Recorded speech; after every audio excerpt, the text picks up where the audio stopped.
Amavyuzi y'abahindi mbe niki niyo majambo yaronka kuvugwa mu ndirimbo yitwa umufana y'umuririmbyi akomeye cyane yitwa Bface on the floor, ariko ivyo yavuze dusanze ari ivyo kandi benshi bagumye bamupinga bavuga ko ariko ararengera ku bandi abastari bagenzi be.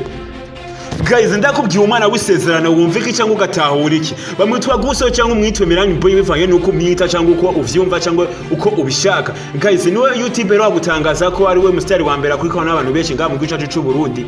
Uza ku mwanya wa kabiri bamwitwa Diamond Platnumz ava mu gihugu cya Tanzania. Hello bite social ndibaza murameze neza nkuko bisanzwe kubatanze nk'abanitwa Jafari cyangwa yite promoter bivanye nuko uvyumva cyangwa uko ubishaka. Guys, je narababwiye ko nzobazanira amakuru ameze neza, amakuru atomoye. Ibintu bitanguye gutangaza benshi yaho umustari ashobora kurabwa mu banyamahanga ntarabwe mu gihugu aba yaravukiyemo, igihugu c'amavukiro. Bface on the floor murapera akomeye ngaha mu gihugu cyacu cy'u Burundi, nwaheruka gutangaza ko ngaha mu gihugu cyacu cy'u Burundi hari abastari bamwe bagura amavyuzi. Bamwe baramupinga baravuga ko ivyo bintu atari ivyo, cyangwa yarase kubatyoza cyangwa yarase kubacinege mu vyo ko barakora. Kandi dusanze ari ivyo kuko YouTuber wagutangaza ko umustari yitwa Milani Boy cyangwa umwitwe Gusto mbivyayo nuko uwo mwitwa cyangwa uko ubishaka.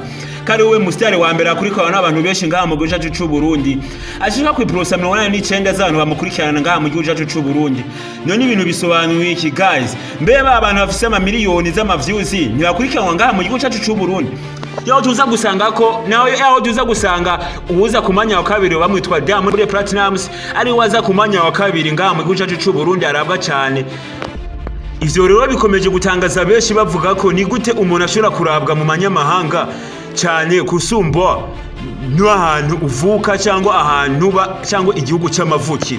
Guys, bya bindi Bface yavuga twitwara bipinze none ngibi birabaye. Guys, YouTube niyo wagutangaza ko itariki 12 z'uku kwezi turimo niho YouTube yatangaje ko umustari yitwa Milani Boy cyangwa umwitwe Gusto bivanye nuko uwo mwitwa cyangwa uko ubishaka.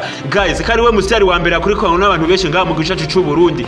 Bamwe barabipinga, YouTube iza kuvyerekana neza ko ari we akurikirana n'abantu benshi ngaha. Undi aza kumanya wa kabiri bamwitwa Diamond Platnumz ava mu gihugu cya Tanzania.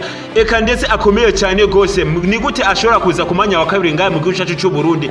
Kandi tuzi yuko hari abandi abastari ngaha mu gihugu cyacu cy'u Burundi bakomeye cyane bafise n'amavyuzi. Nawe nyamburi kuranyumviriza ntoreka kugira amakenga yuko umustari ashobora kuba yaguza amavyuzi. Hama guys, je no basaba mugende mugire follow kuri page yanje ya Facebook, mukomeze kuzamaronka amakuru mashasha